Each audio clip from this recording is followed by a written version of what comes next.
राधे राधे, हरे कृष्णा। आप सभी का दिन शुभ और मंगलमय हो। आज दिनांक है 5 फरवरी बुधवार और आज माघ मास का 23वां दिन है। हर बार की तरह आज भी प्रस्तुत है आपके लिए बहुत ही सुंदर कथा और उसके बाद आप सुनेंगे माघ मास महात्म्य का आज का अध्याय। एक बार चंपापुरी नाम का राज्य था जिसके राजा हंसध्वज जी थे। वो परम धार्मिक थे और धर्मपूर्वक तरीके से शासन करते थे।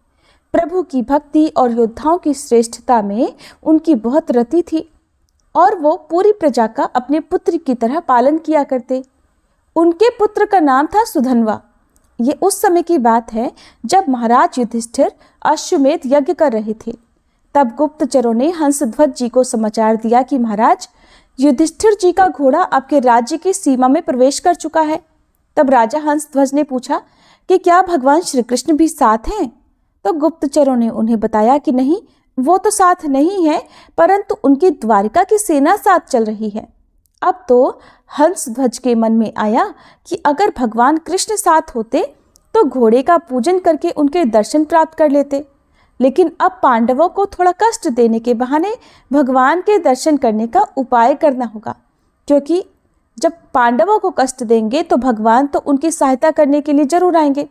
वो जानते थे कि पांडवों की सहायता के लिए भगवान श्री कृष्ण व्याकुल होकर अवश्य ही उपस्थित हो जाएंगे। इसीलिए उन्होंने महाराज युधिष्ठिर के अश्व को पकड़ लाने का आदेश दिया। अश्व के साथ चल रहे थे बड़े बड़े महारथी जैसे अर्जुन, प्रद्युम्न आदि, जो युद्ध के लिए तत्पर थे। अश्व को पकड़ते ही हंसध्वज ने हर्षपूर्वक युद्ध का जयघोष किया और तुरंत अपनी सेना को उपस्थित होने का आदेश किया। उन्होंने साथ ही ये भी आदेश किया कि अगर किसी ने थोड़ी भी देर की तो उसे खौलते हुए तेल की एक बड़ी कढ़ाई में डाल दिया जाएगा। नगाड़े की ध्वनि पूरी होते होते पूरी सेना नगर के बाहर आ जानी चाहिए। स्वयं गजराज पर चढ़कर हंसध्वज भगवान श्री कृष्ण को मानसिक प्रणाम करके अर्जुन जी से युद्ध करने के लिए आगे बढ़े। राजा की आज्ञा सुनकर सारे सैनिक ठीक समय पर उपस्थित हो गए। राजा के आदेश के अनुसार वहीं पर एक बड़ी कढ़ाई में खौलता हुआ तेल डालकर रखा जाने लगा कि अगर कोई देरी करेगा तो उसी को पकड़कर कढ़ाई में डाल दिया जाएगा।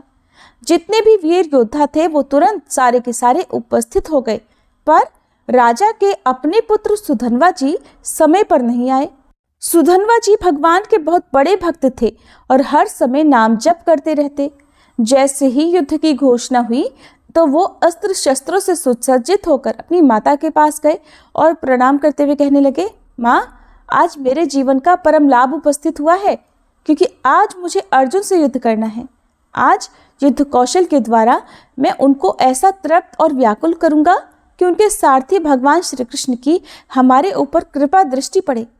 पर हो सकता है माँ कि मैं युद्ध से वापस ही ना आऊं, इसलिए आपसे आशीर्वाद मांगता हूँ कि भगवान के साक्षात्कार की अपनी कामना पूर्ण कर सकूं। तब उनकी माता ने उन्हें कामना पूर्ति का आशीर्वाद देते हुए विदा किया। इसके बाद उनकी बहन ने आकर उन्हें तिलक लगाया, आरती की और उनको युद्ध में विजय की शुभकामनाएं दी। आगे बढ़े तो सुधन्वा जी की पत्नी प्रभावती, जिनसे उनका अभी अभी ब्याह हुआ था, मुस्कुराती हुई उनके सामने आई। सुधन्वा जी को युद्ध के लिए तैयार देखकर कहने लगी, स्वामी, मैं जानती हूँ कि आज आप महाबली महारथी अर्जुन जी से युद्ध करने जा रहे हैं और ये भी जानती हूँ कि वहाँ से वापस आ पाना असंभव है, पर इतनी कृपा तो कर दो कि आपके बाद आपको जलांजलि देने वाला कोई तो हो। तब सुधन्वा जी ने कहा, तुम धैर्य रखो, मैं श्री कृष्ण के बल से अर्जुन को परास्त करके वापस लौटूंगा। प्रभावती जी ने उत्तर दिया, नाथ, आज तक मैंने ऐसा नहीं सुना कि जो श्री कृष्ण से मिलने के लिए गए हों वो वापस लौटे हों। अब बाहर कढ़ाई में तेल खौल रहा था और राजकुमार सुधन्वा जी को समय पर ना आया देखकर महाराज हंसध्वज को बड़ा कष्ट हुआ कि सुधन्वा ही मेरी आज्ञा का उल्लंघन कर रहा है। इधर सुधन्वा जी अपनी पत्नी के पुत्र कामना के भाव को पूर्ण करने के लिए रुके हुए थे, लेकिन ये बात महाराज को पता नहीं थी। हंसध्वज जी ने तुरंत जल्लादों को आदेश देते हुए कहा कि सुधन्वा को पकड़ कर लाया जाए और खौलते तेल में डाल दिया जाए। जैसे ही आज्ञा हुई, सैनिक तुरंत गए और उधर सुधन्वा जी स्नान आदि करके पवित्र होकर बाहर निकल रहे थे। तब सैनिकों ने सुधन्वा जी से कहा कि महाराज का आदेश है कि आपको बंदी बनाकर ले जाया जाए और खौलते तेल में डाल दिया जाए, क्योंकि आपने विलंब किया है। तो उन्होंने उत्तर दिया कि पहले हमें महाराज के सामने पहुंचने दिया जाए। पिता के सामने जाकर सुधनवा जी ने उन्हें प्रणाम किया, लेकिन महाराज ने अपनी बात दोहराते हुए कहा कि हमारी आज्ञा के उल्लंघन का जो निर्णय है वही व्यवहार इनके साथ भी किया जाए। महाराज हंसध्वज के शंख और लिखित नाम के 2 आचार्य थे, जो सुधनवा जी के नाम जप और भक्ति से बहुत चलते थे। जब उनको अब अवसर मिला तो राजा के पूछने पर उन्होंने सुधनवा जी को आज्ञा के अनुसार खौलते तेल में डालकर मृत्यु दंड देने को कहा। साथ ही साथ चेतावनी दी कि महाराज पुत्र मुंह में आकर अगर उन्होंने उनकी बात नहीं मानी तो वो उनका त्याग कर देंगे। मंत्रियों ने राजा को समझाने का प्रयास किया, पर राज पुरोहित के विरुद्ध हंसध्वज जी नहीं जा सकते थे। सुधनवा जी अर्जुन को व्याकुल कर कृष्ण दर्शन की अपनी कामना अपूर्ण होती देखकर व्याकुल होने लगे।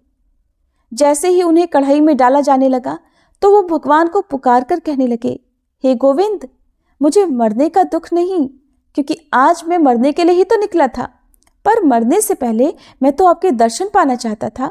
और अर्जुन के पक्ष से आप मेरी ओर कैसे देखते हैं कि मैं ये देखना चाहता था। अगर अर्जुन के बाणों से भेदा जाता और आप सामने होते तो मुझे आनंद मिलता, पर यह क्या, कायरों की तरह कढ़ाई में मृत्यु को प्राप्त हो जाऊंगा। हे प्रभु, मुझ पर कृपा करें और मेरी कामना पूर्ण करें। युद्ध स्थल में अर्जुन को व्याकुल करते हुए अपने बाणों से आपकी पूजा करते हुए मरने में ही मुझे संतोष मिलेगा। तब सुधनवा जी श्री कृष्ण नाम का उच्चारण करने लगे और उन्हें खौलते तेल की कढ़ाई में डाल दिया गया। लेकिन काफी देर खौलते तेल में रहने के बाद भी सुधनवा जी का तो एक रोम तक नहीं जला, उन्हें कुछ नहीं हुआ।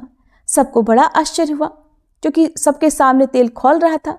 पर नाम का ऐसा चमत्कार था कि सुधनवा जी प्रसन्न मुद्रा में श्री कृष्ण जपते बैठे रहे। अब राज पुरोहित विचार करने लगे कि आग तो जल रही है, पर सुधनवा जी को कुछ नहीं हो रहा। तो उन्होंने एक नारियल को कढ़ाई में डलवाया, तो खौलते तेल से वह फटकर नारियल शंख और लिखित के सिर में आ लगा। तेल की गिरी हुई बूंदों से उनके मुख पर फफोले पड़ गए। इससे तो निश्चित हुआ कि सुधनवा जी श्री कृष्ण नाम के बल से जीवित हैं और आग इसीलिए उन्हें नहीं जला सकी। अब वे दोनों पुरोहित जो सुधनवा जी से जलते थे, शंख और लिखित सोचने लगे कि हम अपने शास्त्र ज्ञान के गर्व में भगवान की भक्ति का तिरस्कार करते थे। आज सुधनवा जी के नाम जप का प्रभाव देख ही लिया। इतने में ही सुधनवा जी को बाहर निकाल लिया गया। तभी दोनों पुरोहित एक भक्त का विरोध करने के लिए स्वयं को धिक्कारते हुए उसी कढ़ाई में कूद गए। सुधनवा जी श्री कृष्ण नाम जपते रहे और तुरंत कढ़ाई में सब शीतल हो गया। वे दोनों आचार्य पुरोहित सुधनवा जी के चरणों में गिर पड़े और उन्हें छाती से लगाकर कहने लगे, प्रिय राजकुमार, आज तुम्हारे स्पर्श से हम पावन हो गए। तुम्हारी कृपा से आज ये समझ में आया कि भगवान के नाम में जो शक्ति है वो किसी भी दूसरे साधन में नहीं। तुम ही हमारा उद्धार करोगे। जाओ, युद्ध करो और अपनी कामना की पूर्ति करो। अब तो राजा ने घोषणा कर दी कि आज उनके स्थान पर सुधनवा सेनापति का पद संभालेंगे। सुधनवा जी कब प्रत्यंचा चढ़ाते और कब बाण छोड़ते बड़े बड़े सैनिक देख ही नहीं पा रहे थे। जब अर्जुन जी ने सुधनवा जी को बड़े बड़े महारथियों को मूर्छित करते देखा तो उन्होंने स्वयं अपने गांडीव धनुष की प्रत्यंचा खींची और सामने आकर खड़े हो गए। अर्जुन ने सुधनवा जी को युद्ध के लिए ललकारा तो सुधनवा जी ने निर्भयता पूर्वक हंसकर कहा, हे पार्थ, आपने बहुत सी लड़ाइयां लड़ी हैं और विजय भी आपको मिली है, पर तब आपके सारथी श्री कृष्ण थे।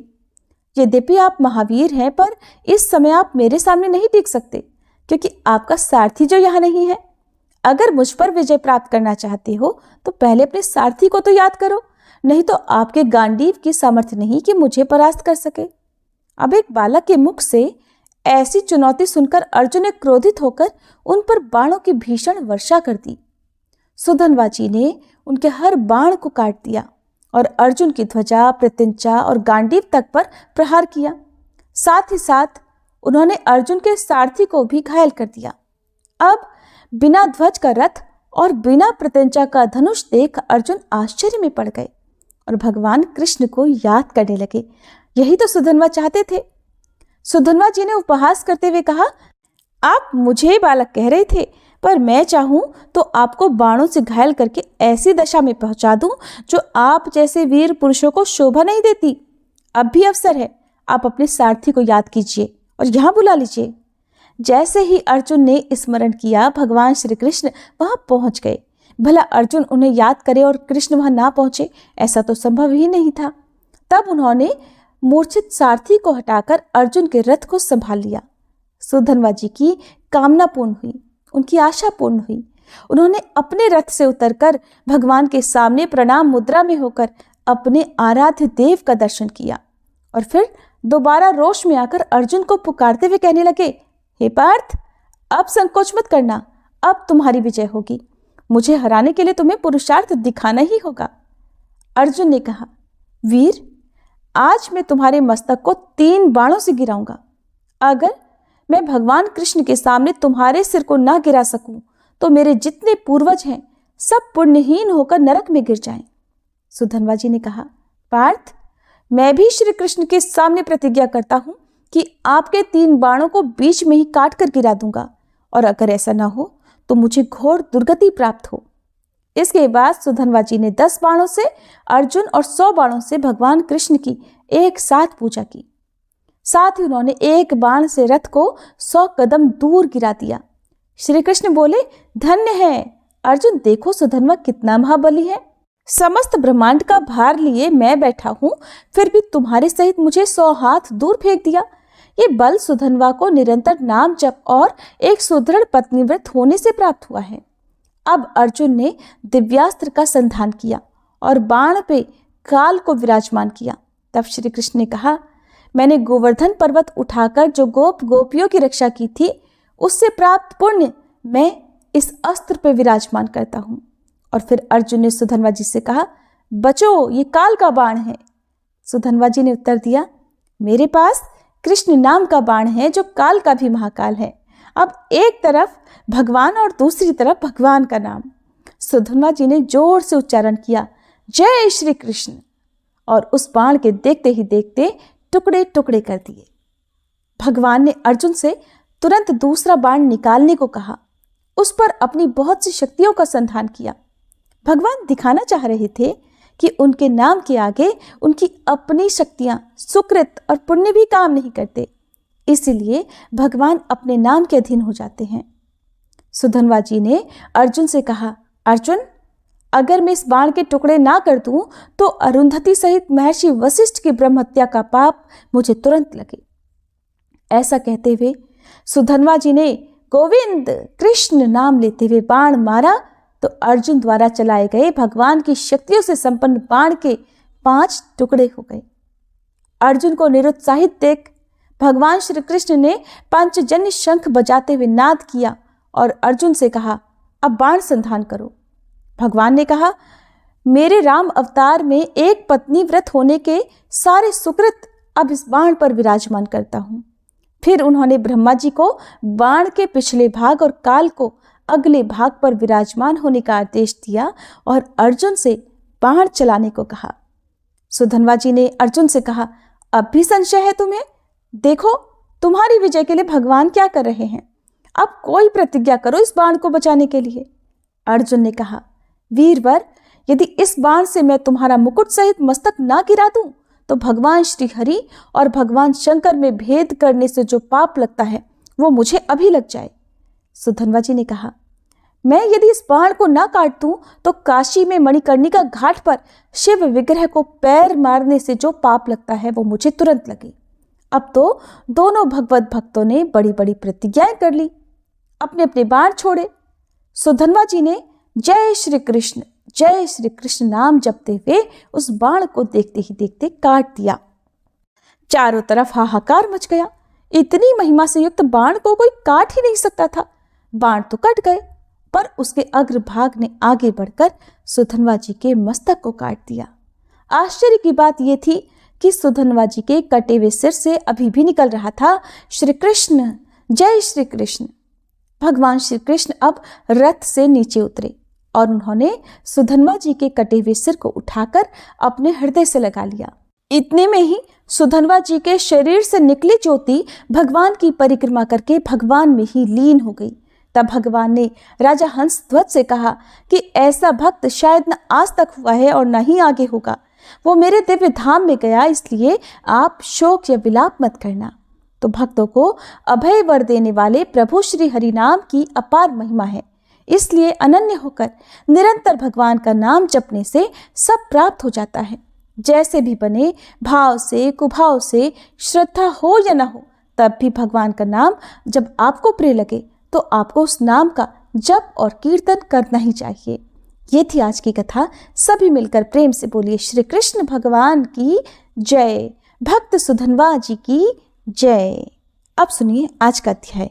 जब भगवान श्री राम ने 10 वानरों सहित लंकापुरी में प्रवेश किया, तब विभीषण ने उन्हें अकेला देखकर प्रश्न किया कि प्रभु, आपके साथ लक्ष्मण जी और जानकी जी क्यों नहीं आई?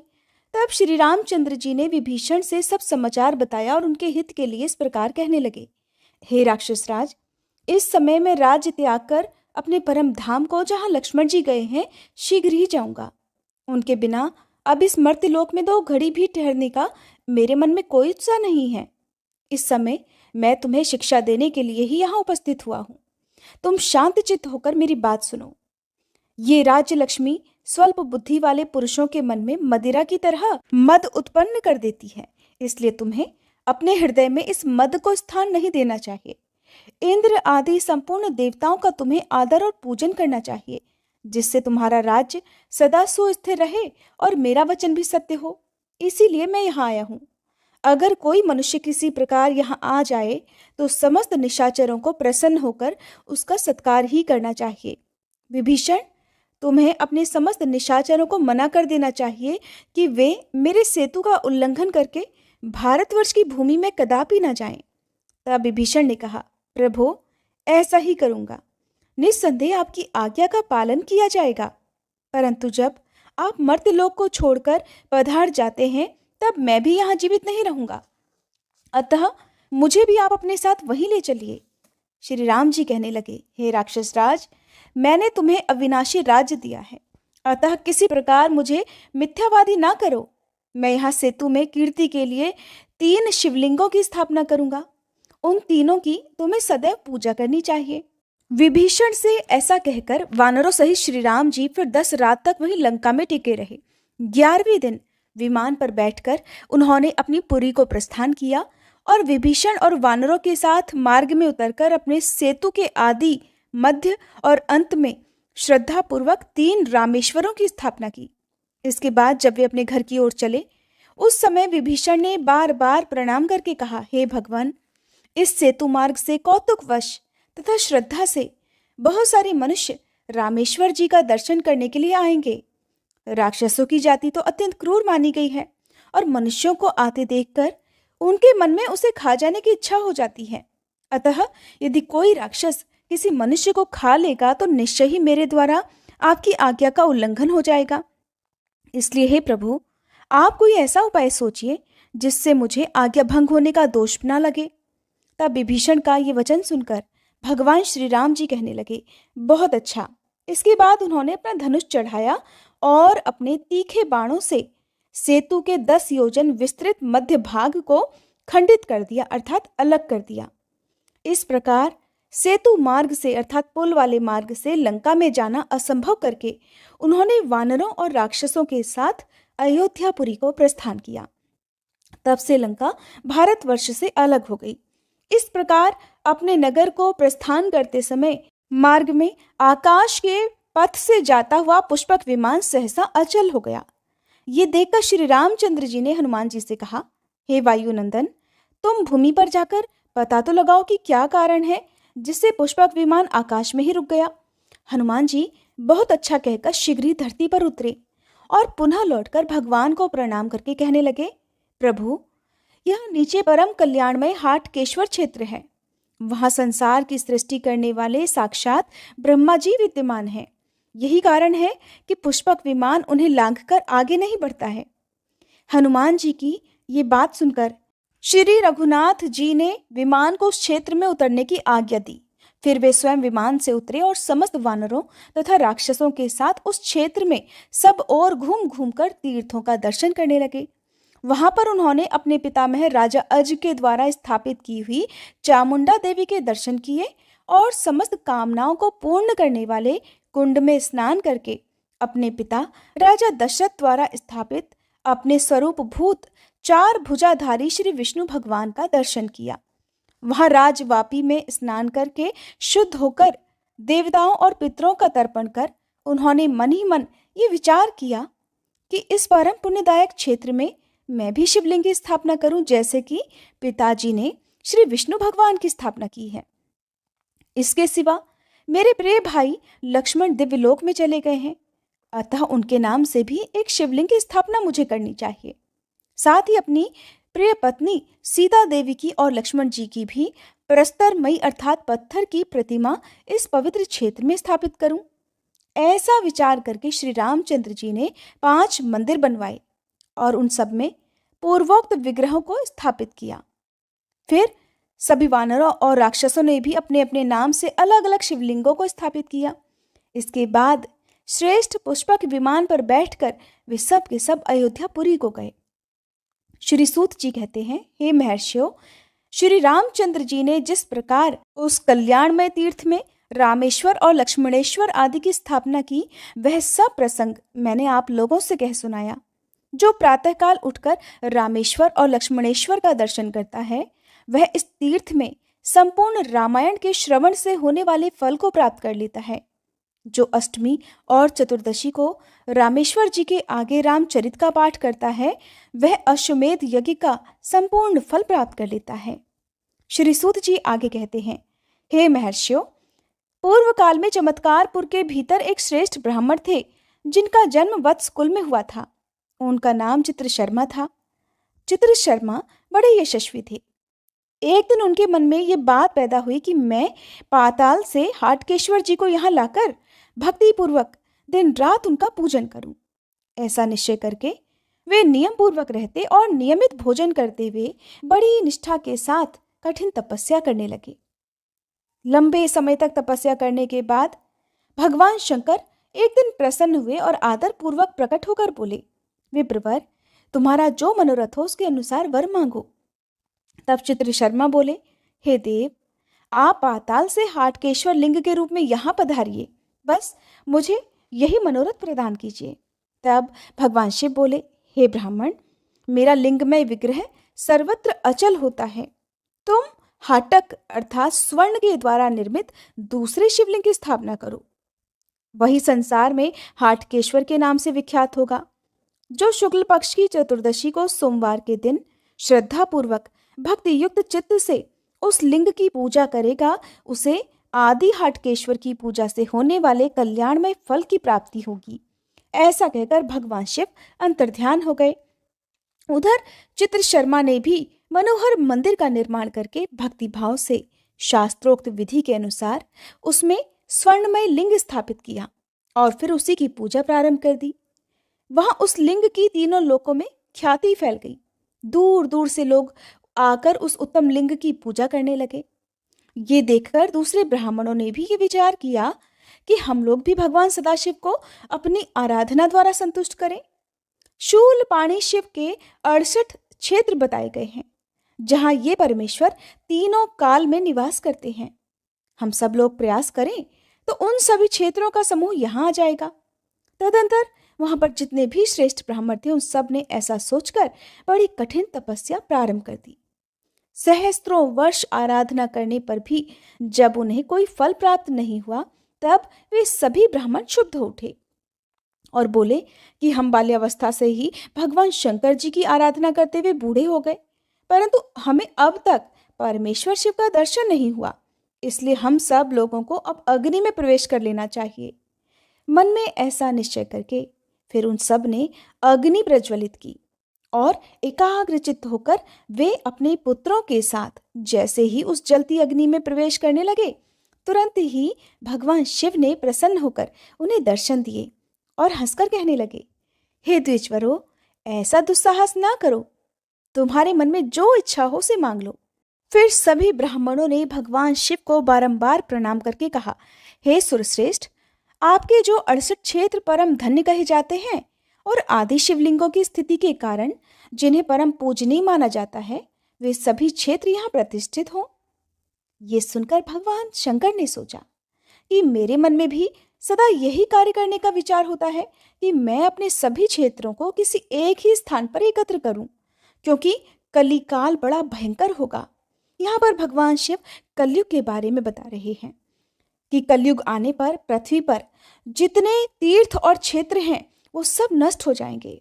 ऐसा विचार कर भगवान शंकर ने उन सभी ब्राह्मणों से कहा, विप्रवरों, तुम लोग मंदिर बनवाओ और उसमें अपने अपने गोत्र को आगे रखकर उत्तम शिवलिंग स्थापित करो, जिससे उन शिवलिंगों में मैं संक्रमण कर सकूं, अर्थात मैं प्रवेश कर सकूं।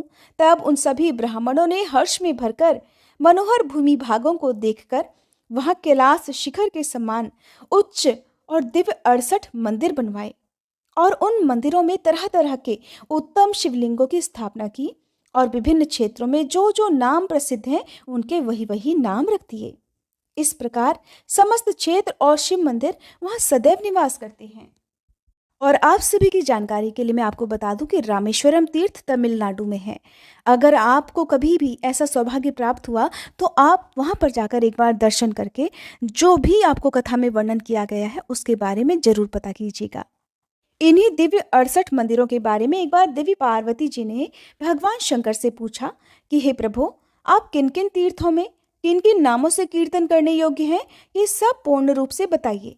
तब भगवान शिव कहने लगे, देवी, काशी में महादेव विश्वनाथ के नाम से, प्रयाग में महेश्वर, नैमिषारण्य में देवदेव, गया में प्रपितामह ब्रह्मा जी, कुरुक्षेत्र में स्थाणु, प्रभास में शशि शेखर, पुष्कर में अजागंधी, विश्वेश्वर में विश्व, अट्टाहस में महानाद, महेंद्र में महावृत, उज्जैनी में महाकाल, मरुकोट में महोत्कट, शंकुकर्ण में महातेज, गोकर्ण में महाबल, रुद्रकोटि में महायोग, स्थलेश्वर में महालिंग, हर्षित में हर्ष, वृषभध्वज में वृषभ, केदार में ईशान, मध्यमकेश्वर में शर्व, सुपर्ण में सहस्त्रांशु, कार्तिकेश्वर में सुसूक्ष्म, वस्त्रापथ में भव, कनखल में उग्र, भद्रकर्ण में शिव, दंडक में दंडिन, त्रिदंडा में ऊर्ध्वरैत, क्रमी जांगल में चंडीश, एकाम्र में कृतिवास, छागले में कपर्दी, कालिंजर में नीलकंठ, मंडलेश्वर में श्रीकंठ, काश्मीर में विजय, मरुकेश्वर में जयंत, हरिश्चंद्र में हर, पुरुषचंद्र में शंकर, वामेश्वर में जटी, कुक्कुटेश्वर में सौम्य, भस्मगात्र में भूतेश्वर, अमरकंटक में ओंकार, त्रिसंध्या में त्रयंबक, विरजा में त्रिलोचन, अर्केश्वर में दीप्त, नेपाल में पशुपति, दुष्कर्ण में यमलिंग, करवीर में कपाली, जलेश्वर में त्रिशूली, श्रीशैल में त्रिपुरांतक, अयोध्या में नागेश्वर, पाताल में हाटकेश्वर, कारोहण में नकुलीश, देविका में उमापति, भैरव में भैरवाकार, पूर्व सागर में अमर, सप्त गोदावर तीर्थ में भीम, निर्मलेश्वर में स्वयंभू, कर्णिकार में गणाध्यक्ष, कैलाश में गणाधिप, गंगा द्वार में हिम स्थान, जललिंग में जलप्रिय, वड़वाग्नि में अनल, बद्रिकाश्रम में भीम, श्रेष्ठ स्थान में कोटीश्वर, विंध्याचल में वाराह, हेमकूट में विरूपाक्ष, गंधमादन में भूर्भुवा, लिंगेश्वर में वरद और 68 अर्थात लंका में नरांतक का कीर्तन करना चाहिए। भगवान शिव ने कहा, देवी, इस प्रकार यहाँ 68 क्षेत्रों में प्रसिद्ध नामों का मैंने तुमसे वर्णन किया है। ये पढ़ने और सुनने वालों के सभी पापों का नाश करने वाले हैं। अतः बुद्धिमान पुरुषों को, विशेषतः शिव जी की दीक्षा लेने वाले पवित्र जनों को तीनों कालों में इन सब नामों का प्रयत्न पूर्वक कीर्तन करना चाहिए। जिस घर में ये 68 नाम लिखे हुए रहते हैं वहां भूत प्रेत, रोग व्याधि, सर्प, चोर तथा राजा आदि की कभी कोई बाधा उपस्थित नहीं होती है। देवी, इन सब तीर्थों में 8 बहुत उत्तम हैं, जिनमें स्नान करने वाला मनुष्य सभी तीर्थों में स्नान का फल प्राप्त करता है। नैमिषारण्य, केदार, पुष्कर, कुरुजांगल, काशी, कुरुक्षेत्र, प्रभास तथा हाटकेश्वर, इन 8 तीर्थों में जिसने भी श्रद्धापूर्वक स्नान किया है उसने सब तीर्थों में स्नान कर लिया। देवी पार्वती ने पूछा, महादेव, कलयुग में मनुष्य किसी प्रकार इन सब क्षेत्रों में स्नान करने में समर्थ नहीं हो सकेंगे, अतः इन 8 तीर्थों का भी जो सारभूत तीर्थ हो, अर्थात इन 8 तीर्थों में भी जो मुख्य तीर्थ हो जिसमें स्नान करने से इन सभी तीर्थों का फल प्राप्त हो सके, उसका वर्णन कीजिए। तब महादेव जी बोले, हे देवेश्वरी, इन 8 में भी सबसे उत्तम हाटकेश्वर क्षेत्र है, जहां मेरी आज्ञा से सब क्षेत्र निवास करते हैं। अन्य जितने भी तीर्थ हैं वे सभी कलयुग आने पर यहीं स्थित होते हैं। अतः मोक्ष की इच्छा रखने वाले पुरुषों को सभी प्रकार से प्रयास करके इस क्षेत्र का दर्शन अवश्य करना चाहिए। श्री सूत जी कहते हैं, हे ब्राह्मणों, इस प्रकार मैंने आप लोगों से 68 क्षेत्रों का उनके नाम और देवताओं सहित वर्णन किया है, जैसा कि महादेव जी ने पार्वती जी से किया था। जो श्रद्धा पूर्वक इन सब के नामों का पठन और कीर्तन करता है वह उनमें स्नान करने का पुण्य प्राप्त कर लेता है। हरे कृष्णा। कथा को अंत तक सुनने के लिए आप सभी का बहुत बहुत आभार। इससे आगे का वृतांत आप सभी अगले अध्याय में जरूर सुनिएगा।